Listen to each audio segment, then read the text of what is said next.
It started on the third night in the new house. 17-year-old Mira didn't even remember falling asleep. She remembered lying on her side, scrolling through her phone, the pale glow lighting up her face in the otherwise dark room. Her mother had yelled from down the hallway, "Lights out, Mira," a familiar into most nights. But something about this house, this room, this night, felt heavier. The room smelled faintly of old wood and something else, like wet soil. She dismissed it. Probably the old closet in the corner.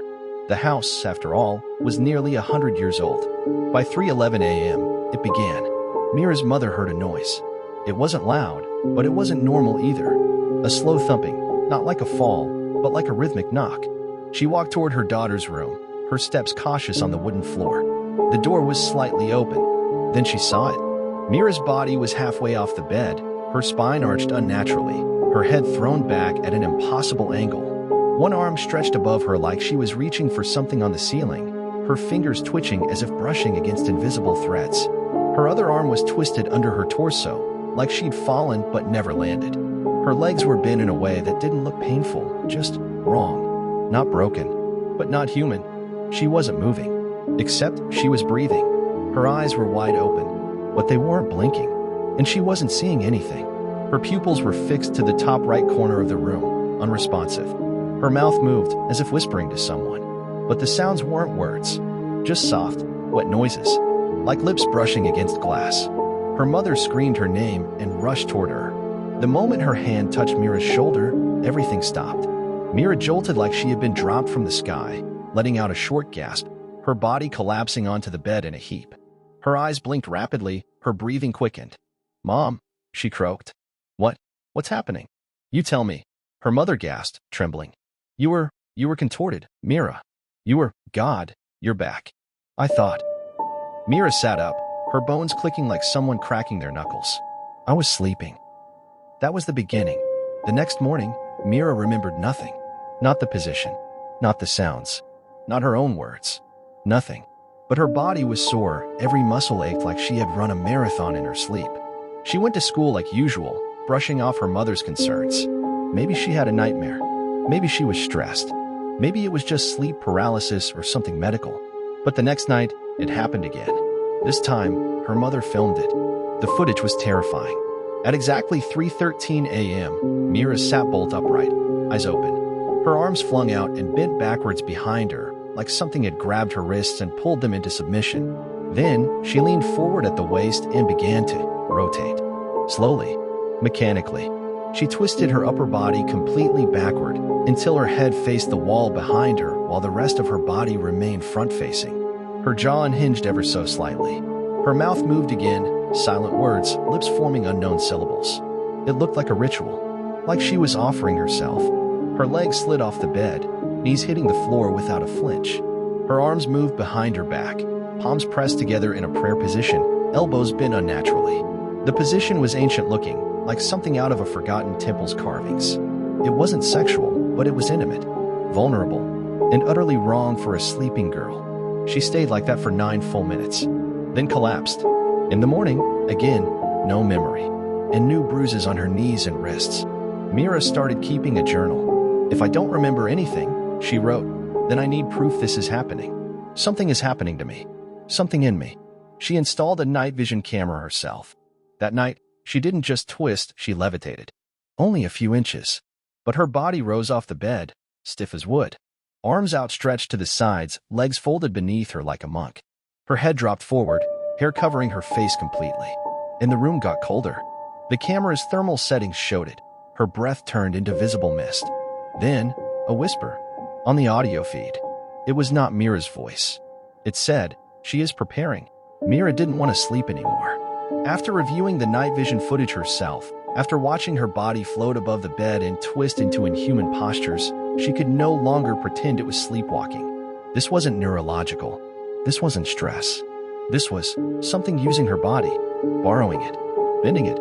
By the 4th night, she had stopped telling her mother everything. It wasn't that she didn't trust her, she just didn't want to make her panic more than she already was. Mira's mother had grown pale, restless, almost frantic. She had started sleeping in the hallway just outside Mira's room, with the door ajar and a rosary in hand. But even she couldn't stop what happened next. At 3:14 a.m., The camera flickered again. First, Mira sat up in bed like a marionette, fast and rigid. Her eyes opened, then slowly rolled back until only the whites remained. But this time, she didn't freeze in place. She crawled, not on all fours, but like an insect, knees out to the sides, elbows dragging her weight as she slithered toward the foot of the bed. Her breathing wasn't hers. It was too heavy, too measured, like something was mimicking the act of being human. Then she stood. Her knees buckled outward, and yet she held her weight, her toes curled against the wooden floor unnaturally. She tilted her head, snapped it, to the left, her neck cracking like drywood. Her arms rose above her head, and her spine arched, pulling her into a grotesque, slow back bend, one so extreme that her hands touched the ground behind her head while her chest pointed at the ceiling. Her body looked like a bridge, a position no human could enter without tearing muscle. But she held it, breathing, swaying, whispering. Then came the knock. 3 soft, hollow knocks on the bedroom wall. Not from the hallway, from inside the room. And Mira's body reacted. Her chest began heaving, her back arched more, her fingers dug into the floor. Her head snapped to face the camera. And for the first time, her eyes were not empty. They were smiling. That morning, she woke up in bed. Everything had been reset, neatly tucked in, but her fingernails were chipped and bloody. Her feet were dirty. Her sheets smelled like rust. Mira's journal was missing. In its place was a single piece of paper, old and yellowed, placed under her pillow. It had a symbol drawn in red chalk, a triangle made of bone-like lines, intersected by what looked like a ribcage. Beneath it, a sentence, "The flesh remembers what the mind denies." The writing wasn't hers. She took the paper to her school's library, hoping to pass it off as part of an art project, and asked the librarian if she recognized the symbol. Mrs. Kadam, the librarian, was an older woman known for her love of myths and old books. But when she saw the symbol, her face dropped. She didn't say a word. She closed the book in Mira's hands, looked her dead in the eye, and whispered, "Burn it. And whatever you do, don't dream tonight." Mira didn't sleep that night. She tried staying awake, pouring black coffee into her system, blasting loud music. But her body gave out around 3 a.m. And at 3:17 a.m., the camera caught something new. This time, she stood on her bed, not climbed. Stood, in one fluid, impossible motion. Then, she began to spin. Slowly. Her arms stiff at her sides, her hair flying outward. Her feet never left the bed. It was like her whole body was part of a rotating mechanism, like she was dancing for something that wasn't visible on screen. Then something else entered the frame. It was just a blur, a flicker, a distortion in the corner of the room, like heat waves above fire. It approached Mira. The camera fuzzed out for a full 10 seconds. When it cleared again, Mira was bent backward, her head inches from the mattress, her feet and palms planted like an upside-down spider. Her back kept convulsing tiny, repeated jerks. And her mouth was wide open, but no sound came out. Only silence. She stayed that way until sunrise. When she awoke, her spine cracked in 6 different places when she stretched. Her tongue was bitten, and on the ceiling above her bed, there were long scratches from the inside. Worse, her phone gallery had a new video. She hadn't recorded it. In it, the camera was angled from the top corner of the room, as if mounted near the ceiling. It showed her sleeping, and a voice whispered from behind the camera, "This is the perfect shape. She bends well." Mira stopped going to school. By now, she couldn't explain the bruises. Her voice had changed, raspy, low, with strange pauses mid-sentence like she was hearing something before speaking. She would lose time during the day too, zoning out, waking up in places like the attic or the backyard with no memory of how she got there. Her body ached all the time.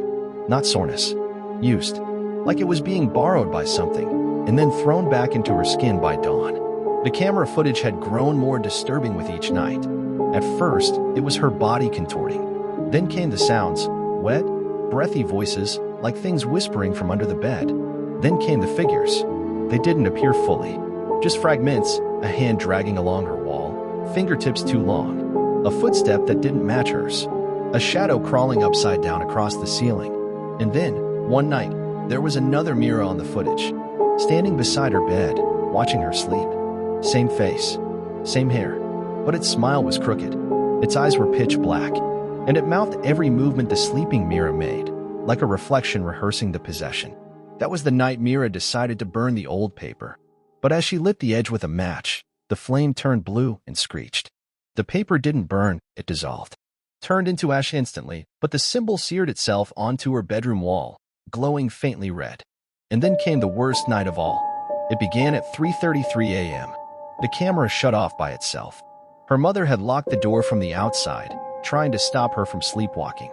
But the footage resumed later from inside the room on Mira's phone, recording vertically, lying on the floor. It showed her levitating again, but this time, her body was in a full arch above the bed, arms dangling, mouth open, hair suspended in the air like she was underwater. Then came the voices. Male, female, many, all layered, whispering, "The vessel is open. The gate is ready." The wall behind her bed cracked, not visually, but audibly. A low thunk, like a knock on stone from the inside. And from the wall, it stepped out. A thing with no face, but 100 twitching fingers where a face should be. Its body shimmered like smoke wearing skin, and its chest had a hole in the center, shaped exactly like the symbol. It hovered over her, and Mira began to change. Her arms bent backward until they touched her shoulder blades. Her eyes turned completely white, and worst of all, she smiled. A smile that wasn't hers, one that stretched too wide. But then her mother burst in. The moment she did, everything froze. The creature hissed, its smoke body glitching like a skipped video. Mira collapsed midair, screaming for the first time in her sleep. And in her hand, clenched so tightly her nails drew blood, was the rosary her mother always carried. It had burned a hole into her palm. That moment changed everything. For the first time, Mira remembered everything when she woke up. She remembered being pulled into the ceiling like gravity had flipped. She remembered seeing her own body from above, spinning, whispering, arched. She remembered feeling watched by something ancient, something that didn't belong to this world. Something hungry. And she remembered the deal. Every night, the entity had been testing how far her body could bend, how deep her mind could forget, how much of her soul could be offered, until she agreed. But now she was awake. Now she knew. And now, it was her turn to fight. That night, Mira didn't sleep. Instead, she painted the entire symbol on her floor in salt and charcoal, placing the rosary at its center. She tied bells to her wrists and ankles. She lit 7 candles. And she spoke to the presence. "If I'm your vessel, come face me while I'm awake." At 3:36 a.m., the candles flickered out. The wall cracked again, this time visibly. The paint blistered. The air thickened. And the entity crawled out, upside down, head twisting until it aligned with her own. The face of fingers turned into a mirror, her own face, smiling back at her. But Mira stepped into the circle. The moment she did, the entity shrieked. The salt began to burn red. The rosary levitated and glowed like molten silver. She screamed, "You can't have me. I choose my body. I choose to remember." The creature lunged. But the moment it touched the salt boundary, it burst into smoke, letting out a shrill screech that shook the walls. And then silence. Mira collapsed. When she woke up, the circle was scorched. The wall was clean. The symbol was gone. And for the first time in weeks, no bruises, no soreness, no memory gaps. The nightmare was over. But one last thing remained. She opened her phone, expecting the footage to be gone. Instead, she found a final video, timestamped 3:44 a.m. It showed her, standing in the middle of the room, glowing slightly. Behind her, the mirror version of herself appeared one last time. It whispered, "You were never possessed. You were just willing. But wait, if you're reading this, check your camera roll tonight. Just make sure you're the only one in the photos. Some stories don't end. They wait." Don't forget to like, subscribe, and follow for more real horror stories and deep dives into the unknown. And remember, sleep with one eye open.